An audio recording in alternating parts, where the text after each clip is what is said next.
Hey, it's Tim, Pickup Truck Plus SUV Talk. I'm doing an impromptu video, old school, only on my phone, because I want to show you this Lightning. I want to talk about a few details on this because it's a very interesting truck. If you're new to the channel, hi, how you doing? I've been a journalist for about 10 years now. I've covered a lot of trucks and SUVs, but now that the EVs and truck space is going to more electric and more models coming out, I'm going to cover this stuff more because, well, people are going to buy it eventually, maybe, hopefully, yeah, that kind of stuff. But I want to show you the biggest fear of this vehicle is that right now where I have it, I am charging right here at 110 volts. That is the worst possible charging you can have. Now, behind that door is my dryer, and I'm thinking about running the cord right there to the dryer, taking the dryer plug off, plugging in, and doing 220. That'll do about half as fast, or twice as fast, I should say, of this hokey setup. But here's the deal. I work from home. I go to the golf course about a mile away. I go to the store about 2 miles away to Walmart. I don't really need all that charging all the time. I don't need a supercharger at all. There's no supercharger in town. So I live in rural Nebraska. No supercharger. There's a 220 I used at level 2 at the Ford dealership. That's the only thing I have options. There's no like Electrify America, that kind of stuff here. I go to the campground and plug in, apparently. Not doing that. But this is what I got. Household. I can run the copper wiring, which I should. I should put a plug in there to hold 9 yards. About $1,000 probably copper wiring going through there and go through the garage and going around. But this is the people's biggest fear with EVs. This is where you see the stories. You'll share it on Facebook. They share it on social media.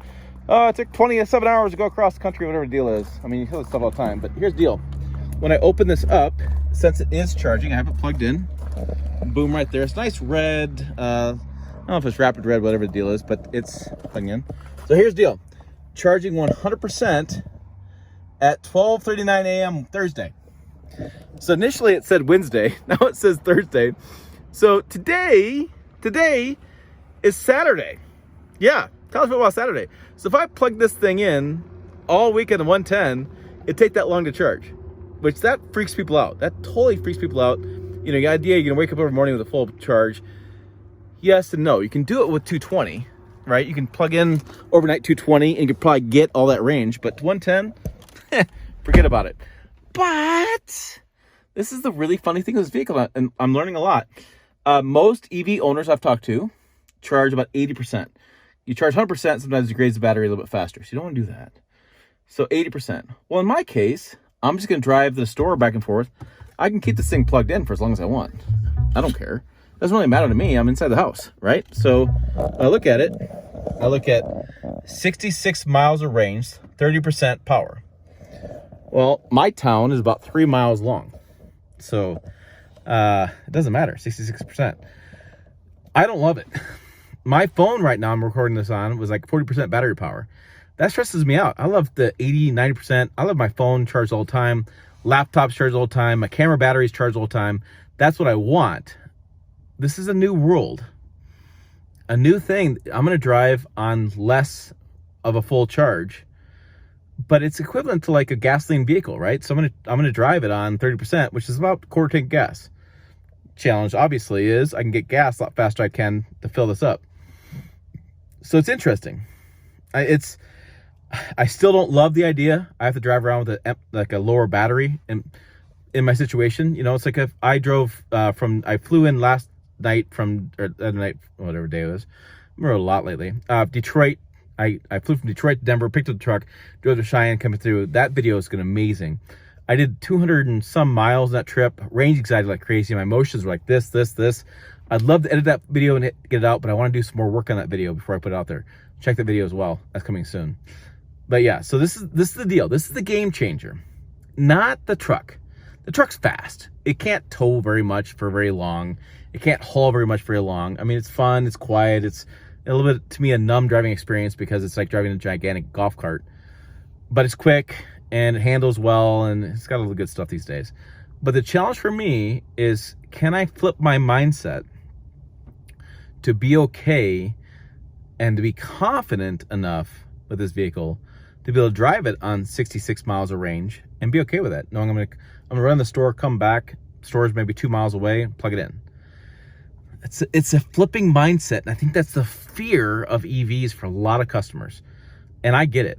And I think that if you're going to tow a lot, CEO Jim Farley even said, he says, you know, you're not going to see a battery electric Super Duty because like people in that segment usually tow about 10,000 pounds regularly. battery EV doesn't work. They're thinking more hydrogen, which I've been a big proponent of hydrogen on the channel. And if I'm right, well, you're gonna hear I'm gonna say I'm right about hydrogen. I think hydrogen in the heavy duty makes a lot of sense. But in this case, battery electric doesn't work so much in heavy duty. Okay. That's a compromise, right? The compromise is, can you be okay with a battery electric truck driving around on less than 100%? Because like I said, most people I know don't charge 100%, charge about 80%. Battery degradation happens faster when you get to 100%. Are you okay with that first? Secondly, are you okay driving around a truck that if you decide to tow, you're towing across town, you're towing maybe a half an hour away, probably max? Are you okay with that? Second question. Third question is, are you okay with all this technology, right? Look at this thing. This thing's got the big screen. It's got technology. I mean, it's got tons of bells and whistles. It's got the massaging seats.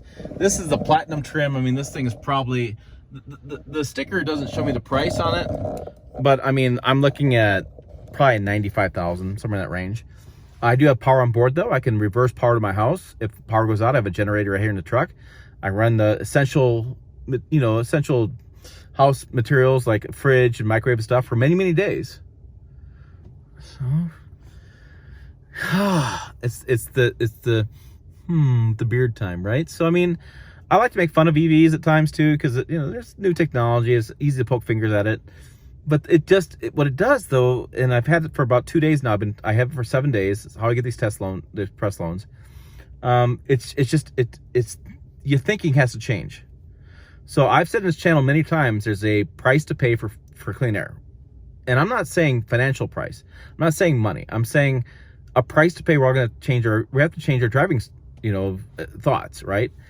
If I charge overnight at 220, I probably have a full tank in the morning, or I don't, or I go a couple days without charging because I don't need to charge every night.